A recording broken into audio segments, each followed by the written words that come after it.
বন্ধুরা, কখনো কি লক্ষ্য করে তো তুমি ফেসবুক করলে বারবার স্ক্রল করতে ঘন্টার পর ঘন্টা কেটে যায়? এটাই হলো ফেসবুকের ইনফিনিটি স্ক্রল রেট। তুমি যতই স্ক্রল করবে নতুন নতুন পোস্ট ততই আসবে, আর মনে হয় কখনোই শেষ হবে না। এখানে ফেসবুক কোম্পানি একটু বুদ্ধি খাটিয়েছেন। মার্ক জুকারবার্গ ভালো ডেভেলপার না হায়ার করে নিউর ডকারের পিছনে বিলিয়ন বিলিয়ন ডলার খরচ করেন, যেন ইউজাররা ফেসবুক ইনস্টাগ্রামে টাইম ওয়েস্ট করে। নিউর ডকাররা ইউজারের ডেমোগ্রাফি, ইন্টারেস্ট অ্যানালাইসিস করে এবং নতুন ফিচার আবিষ্কার করেন, যা হচ্ছে অ্যাটেনশন ইঞ্জিন হিসেবে কাজ করে।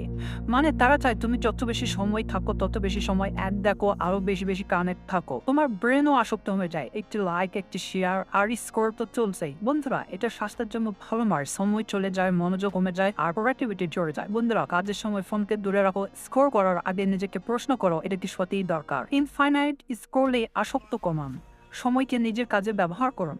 ভিডিওটি ভালো লাগলে লাইক, শেয়ার, কমেন্ট করতে বললেন না।